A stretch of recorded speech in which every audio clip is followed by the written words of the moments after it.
Por que eu preciso organizar o processo de desenvolvimento de software da minha empresa? Fica com a gente e confira no vídeo.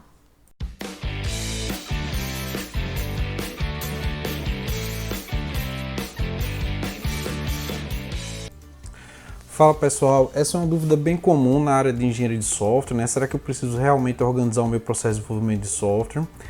E foi uma necessidade que aconteceu com o crescimento da importância do software ao longo dos anos. Então, no início da engenharia de software a gente tinha muito hardware e pouco software, e com o crescimento com o crescimento dos sistemas, né? Então o software foi ganhando cada vez mais importância, foi crescendo mais. Hoje a gente tem softwares gerindo as nossas vidas, né? Então a gente tem software funcionando na área da educação, na área de saúde, na comunicação, regendo as nossas vidas, regendo a nossa agenda, e esses softwares foi crescendo em complexidade. Essa complexidade necessitou que a gente começasse a criar processos mais elaborados, processos mais robustos, né, com técnicas mais elaboradas para que a gente pudesse produzir software de melhor qualidade. Então a engenharia de software vem oferecer para a gente as técnicas e ferramentas que a gente precisa para disciplinar o desenvolvimento de software, criando aí uma abordagem sistemática, disciplinada e quantificável para que a gente possa desenvolver, operar e manter software. Então, quando a gente pensa em testar o software, é através da engenharia de software que ela vai prover técnicas para a gente sistematizar o nosso processo de testes, por exemplo. Esse processo de teste ele possa ser disciplinado ao longo do ciclo de desenvolvimento e que eu possa estar quantificando para fazer o controle se os testes estão tendo resultado, se os testes estão sendo efetivos, se o custo que eu tenho do teste realmente está trazendo benefício para o desenvolvimento do software final. Outra coisa importante é ver que a engenharia de software ela não atua só no processo de desenvolvimento, né, mas ela vai atuar também na operação e no processo de manutenção do software. Uma dificuldade que há de forma geral quando a gente fala de engenharia de software é ver essa disciplina realmente como uma disciplina de engenharia, né? Apesar de não ser uma comparação que muita gente gosta, né? Então quando a gente compara com a engenharia civil, né? Então a gente tem algumas coisas que a gente de cara já sabe que ninguém vai fazer, né? Então, por exemplo, quando eu vou construir um prédio, ninguém pensa em construir um prédio sem projeto. Todo mundo sabe que para construir um prédio, ninguém vai construir apenas uma única visão do prédio. Então, vai se querer visões hidráulicas, visões elétricas, visões estruturais. Ninguém tem dúvida que investir no projeto de um grande prédio vai trazer grandes benefícios para a construção.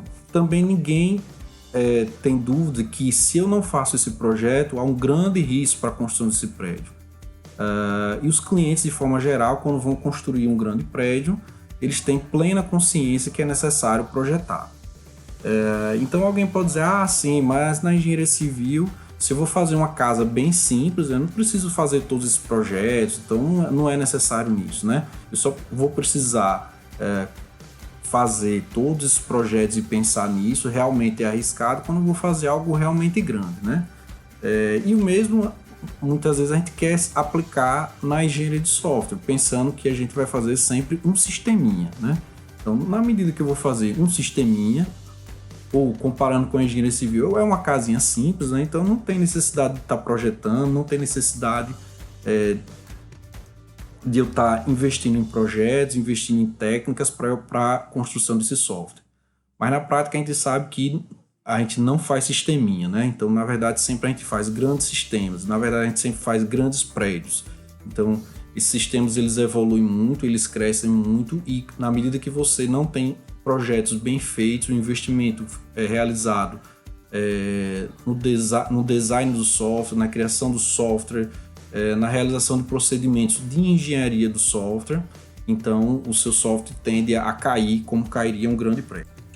Então, quando a gente chama um desenvolvedor para criar um software, né, então aparentemente é sempre simples, né? Então, como é que você vai fazer para desenvolver o software? Primeiro eu vou investigar o que precisa ser feito, depois eu vou propor uma solução de como vai ser feito, eu vou definir quando o software será entregue, depois eu vou construir esse software e por fim eu vou implantar e no final vai dar tudo certo, né? Então, aparentemente é simples, né? Mas quando a gente começa a pensar em desenvolvimento de software como uma disciplina de engenharia, então você já começa a pensar, por exemplo, em qual será a técnica que será utilizada na investigação, né? Então, será que eu vou necessitar de alguma forma documentar a solução proposta para o software? Então, se eu não documento essa solução, alguém depois vai conseguir manter esse software, né?